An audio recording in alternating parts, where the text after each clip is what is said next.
So we all know that television shows are a great way to learn English. Television shows are a great way to practice your English. But I've never given you specific television shows that you should watch. So in this English lesson, I'm going to give you 5 different television shows that you can watch to learn English and to practice your English.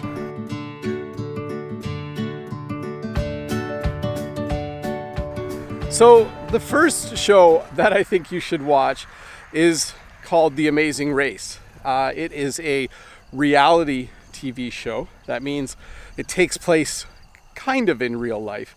And the reason I like this show is because the people who are in The Amazing Race, the competitors in The Amazing Race, have to do a series of challenges. And those challenges are often in real world situations. So sometimes they have to go to a store and buy something. Sometimes they need to go to a certain place in a town and do a certain task. And while they're doing it, they have to talk to each other. So you get a lot of really good, authentic English conversation when you watch The Amazing Race.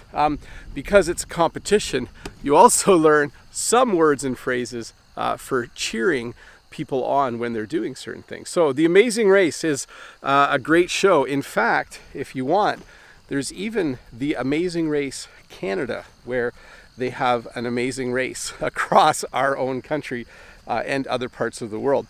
One of the other reasons I do like The Amazing Race is because they do go to other countries. I think that The Amazing Race is an amazing show because they travel the world and you get to have a small glimpse of what it's like in other countries. So that's the first one, The Amazing Race.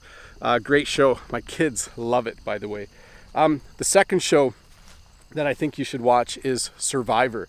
Now, in the show Survivor, people are on an island and they can't get off. And every week someone gets kicked off the island.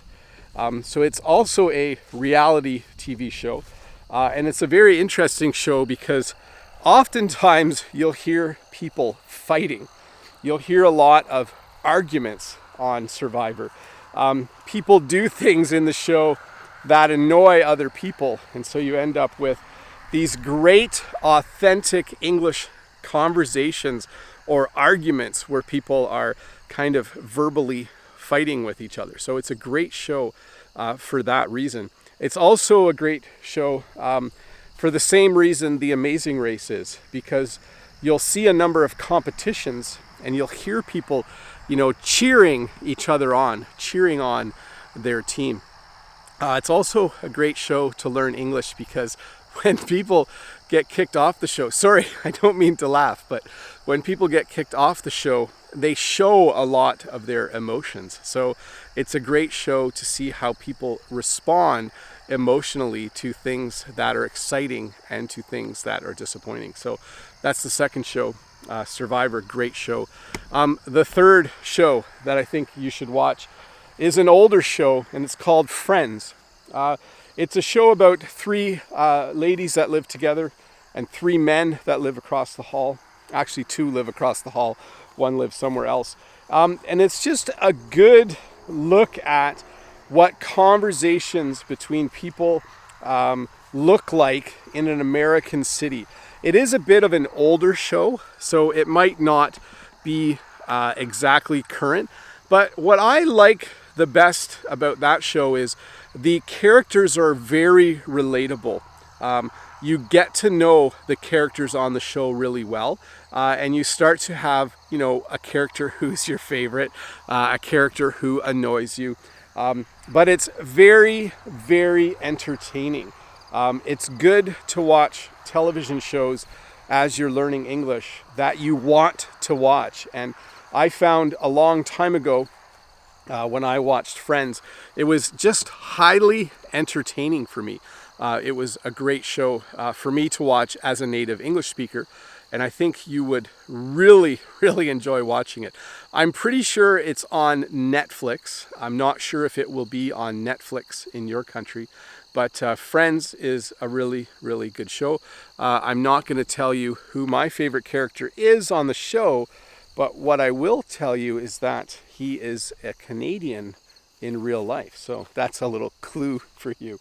So that's the third show I think you should watch, a show called Friends. The fourth show that I think you should watch, and this one is great for building your vocabulary, it's called Jeopardy, and it is a game show. So on the show Jeopardy, there are 3 contestants, and they have to try and guess the answers to the questions that the host asks. Actually, they try to guess the question to the answer that the host asks. But Jeopardy is a great show for building your vocabulary. You do have to realize, though, it's a pretty difficult show to watch for someone learning English, but it certainly is a great show because it will help you build your vocabulary. And because it is a competition, because it is a game show, there are categories. So the categories for the questions or for the answers help you to start to think about what the answer could be in advance. So it's very, very cool in that sense that there will be a category on movies. So you already can start to think about movies as the show begins. And then the last thing that's cool about it is Alex Trebek is Canadian. Notice I really like shows that have Canadians on them. And by the way, all the shows that I have mentioned so far are actually American shows. Because I live so close to the American border, it's only about 45 minutes away. When I was growing up, and even now, a lot of the television that I watch is from America. So that was 4. Number 4 was Jeopardy. And then here's the last one. If you can find the English broadcast of a show, of the sport that you like to watch, you should do that. For me, when I was learning French, it was awesome to be able to watch hockey in French. If you watch football, if you watch American football, if you watch, maybe you watch rugby, and maybe you watch cricket, if you can change the language on that show to be in your, from your own language to English, that will really, really benefit you. One of the biggest benefits is that you already know the sport really well. So because you already know the sport, it's easier for your brain to understand what's going on, and you'll learn a lot of new words and vocabulary really, really quickly. So watch your favorite sport in English. Maybe you like some sort of auto racing. Maybe you're a Formula 1 fan. I highly recommend you start watching Formula 1 in English. So anyways, Bob the Canadian here. That was 5 different television shows that I think you should watch. I think they will help you a lot to learn English. And I think that if you are new here, you should subscribe. Maybe give me a thumbs up. And I appreciate that you were watching. And I hope that this video helped you learn just a little bit more English. And I'll see you in the next video.